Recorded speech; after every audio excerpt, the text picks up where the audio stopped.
Eliana Nascimento, P. Silva, Ágata, a voz do canal Uivos, Clara Souza, Mauro J2X. Forte abraço ao canal É de Arrepiar, Roque Gério, Guilherme Martins, Antônio Lima e também a nossa amiga Luciene Caetani.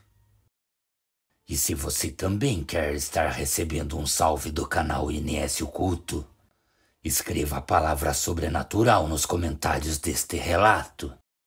E sem mais delongas, bora para o relato. Boa noite a todos. Eu me chamo Rafael Antunes. Somente quem já passou por um pesadelo como este que eu passei sabe o peso da verdade que estará sendo narrado por este canal. Este acontecimento ocorreu comigo e também com a minha família há muito tempo atrás, mais exatamente durante o ano de 1993. Nesta época eu era bastante jovem e, se não me falha a memória, deveria ter lá meus 18 anos. Venho de uma família de pequenos fazendeiros. Boa parte da minha vida foi vivida no campo, e também foi no campo que algo inexplicável aconteceu. Eu e minha família morávamos em uma casa bastante humilde. Era um lugar de pleno sossego e paz. Como nossa casa era bastante retirada da área urbana, todo final de mês tínhamos o costume de ir até a cidade. Então, enquanto a minha mãe fazia as compras para abastecer a casa por mais um mês, meu pai se encarregava de pagar as contas. Depois de um dia bastante agitado na cidade, lembro-me que durante uma bela noite, tão logo chegamos em casa, eu e meu pai decidimos aproveitar o ar fresco que o campo nos proporcionava. Próximo à porteira que dava entrada a nossas terras, existia uma grande árvore conhecida como bugreiro. Meu pai tinha montado alguns bancos e uma mesa abaixo desta árvore. Ele dizia que aquela árvore deveria ser respeitada.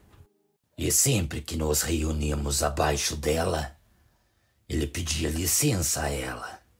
Licença, senhor bugreiro. Pois desta forma não teríamos problemas com alergia. Durante aquele fim de tarde, eu e meu pai resolvimos tomar uns talagaços da famosa água que passarinho não bebe. Entre muitas conversas e risadas, notei que ele em um determinado momento tinha sua atenção desviada para algumas árvores que ficavam distantes das nossas terras. Então, depois de alguns segundos, ele acabou pronunciando baixo para mim que algo estava nos observando. Existia algo andando em meio às árvores e parecia se esgueirar pelas sombras que se formavam. Bem ao longe era possível ver que em meio ao breu da noite existia o que parecia ser alguém ou alguma coisa nos espreitando. Enquanto meu pai não desviou o olhar daquilo que estava embrenhado em meio à mata, ele também levou a sua mão em meu peito e lentamente ele se levantou. Eu já havia entendido que ele estava pedindo para mim o acompanhar. Então demos a volta na casa e notamos que o que estava se aproximando de nossa casa era um homem com um semblante de cansado. Então logo aquele homem se aproximou de nossa casa, meu pai de imediato perguntou o que ele fazia em nossa propriedade àquele horário. Aquele homem, sem demonstrar nenhuma reação, apenas continuou com a sua cabeça baixada. E o fato de nenhuma das perguntas feitas por meu pai serem respondidas Todos nós acabamos ficando com um pé atrás com relação àquela situação. Também notei que mesmo estando de cabeça baixa, ele tentava nos analisar. Suas roupas também pareciam ser bastante velhas e surradas pelo tempo, e todo seu corpo parecia carregar feridas e cicatrizes que denunciavam que aquele homem não teve uma vida nada fácil. Meu pai sempre foi uma pessoa muito boa e procurava ajudar as pessoas como podia. Ele acabou dando algumas peças de roupas que ele não usava mais para aquele homem. E também pediu para que minha mãe viesse a estar preparando uma farta refeição para ele. Tão logo ele terminou de comer, meu pai falou para ele ir embora e não ficar rodeando as nossas terras, e nem muito menos as matas que existiam próximas. Depois de ouvir o pedido de meu pai, repentinamente ele se levantou e caminhou em direção à porteira que dava entrada à nossa fazenda. E seguido disso ele sumiu caminhando pela estrada que passava à frente de nossa propriedade. Aquele foi o início de uma noite carregada de mistérios para toda a minha família. Depois de algumas horas terem se passado deste ocorrido, como toda a minha família se encontrava cansada, fomos descansar o sono dos justos. Ninguém imaginava que durante a madrugada outra surpresa se revelaria a toda a nossa família. Então, enquanto o horário vinha se aproximando das 3 horas da manhã, eu acabei sendo acordado por latidos de cachorros, que pareciam acompanhar algo que vinha gritando na estradinha que passava em frente à nossa casa. Sinceramente, até aquele momento, eu não imaginava o que eles tentavam afugentar. Então, passado alguns minutos, depois de passarem à frente de nossa casa, se distanciaram estrada fora e tudo voltou a ficar no mais completo silêncio. Eu acabei me levantando e fui até a cozinha para tomar uma água, mas para o meu espanto, eu acabei notando o som de algo que passou próximo à porta da cozinha. Eu também conseguia ouvir uma respiração baixa e bastante ofegante.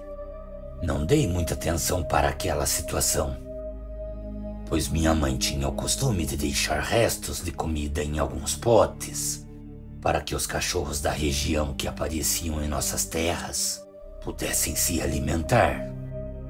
A curiosidade me levou a abrir o canto da cortina da janela da casa. Então, neste momento, acabei me deparando com uma figura aterradora.